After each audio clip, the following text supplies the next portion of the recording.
Выпавшая накануне месячная норма снега сделала труднопроходимыми таежные тропы и технологические проезды. Ими пользуются строители газопровода «Силы Сибири». Активная фаза работ сейчас проходит в отрогах Алданского Нагорья на юге Якутии. Эти безлюдные места недолюбливают даже кочующие эвенки. Каждая низинка – это потенциальное болото. Там, естественно, ручьи обязательно, плюс заболоченные участки. И вот эти заболоченные участки лучше всего проходить зимой. Потому как бы мы зиму ждем и будем рады, когда сюда придут морозы за 20 градусов, и будем работать.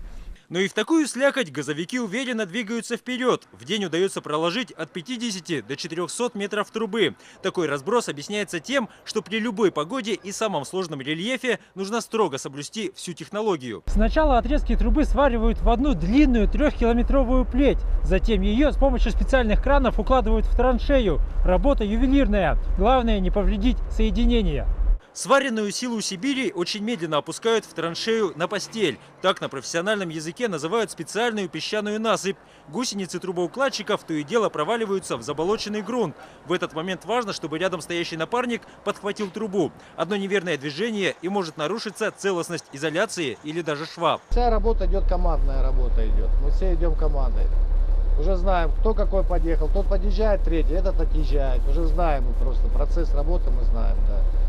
И следим. На территорию Якутии приходится самый протяженный участок строящегося газопровода. Это больше половины всей магистрали, длиной 2158 километров. Ой, я наказание. Помимо конечного потребителя, соседнего Китая, окончания стройки ждут жители 4 муниципальных районов республики, по которым идет «Сила Сибири». Сразу 29 населенных пунктов получат газ, оставив в прошлом дрова и уголь.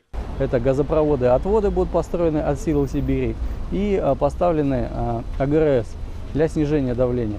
В дальнейшем распределительные сети по муниципальным образованиям, я имею в виду внутрипоселковые сети, будут строиться за счет либо бюджетных средств, либо за счет привлеченных средств инвесторов.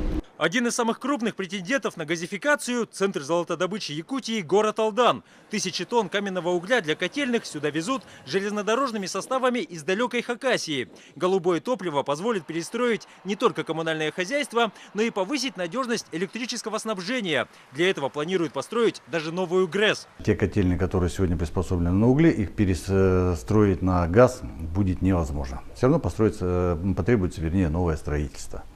Ну а здесь тогда, если на примере как ГРЭС-2, это сразу у нас выработка электрической мощности для покрытия тех же самых собственных нужд этой станции.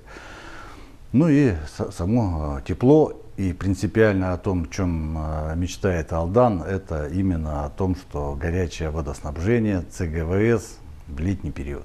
Эти очертания будущего микрорайона города – свидетельство того, что газовики не собираются уходить из Алдана даже после окончания строительства. Здесь в скором времени расположится линейный пункт управления с жилым комплексом для персонала. Его будут набирать в том числе из местных жителей.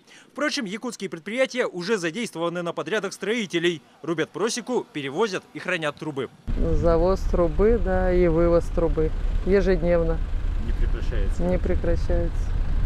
Сейчас трубу завозят на самый дальний участок алданского подразделения. Машинам предстоит преодолеть сотни километров при трассовой дороге нефтепровода ВСТО. На пути газовиков 2 большие переграды – горные реки Амга и Алдан. Этот автомобильный мост – часть инфраструктуры другого мегапроекта – нефтепровода «Восточная Сибирь, Тихий океан». Она же пригодилась и газовикам. «Силу Сибири» прокладывают в одном транспортном коридоре с ВСТО. В этом месте река Алдан достигает глубины 20 метров. Одно выстелено 8-бальным скальным грунтом. По меркам строителей это практически наивысшая степень сложности. Чтобы вырыть траншею под водой, приходилось использовать взрывчатку и специально под проект заказывать на заводах глубинные экскаваторы. Основная резервная нитки сварены, изоляционное покрытие проверено, изоляция на сварных соединениях выполнена в полном объеме.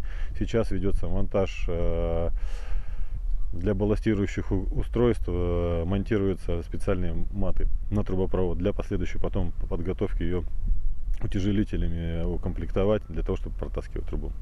Уже зимой труба будет надежно уложена под дном русла реки. Причем так, чтобы ее не повредили ни ледоход, ни сейсмические толчки. После прохождения самого тяжелого барьерного места строителей уже ничего не задержит. Процесс каждодневный, одно и то же, монотонно.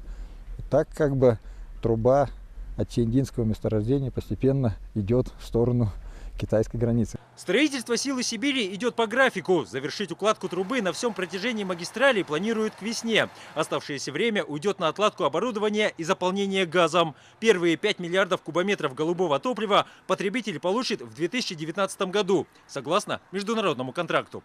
Дмитрий Макаров, Владимир Ермаков. Вести. Алданский район, Якутия.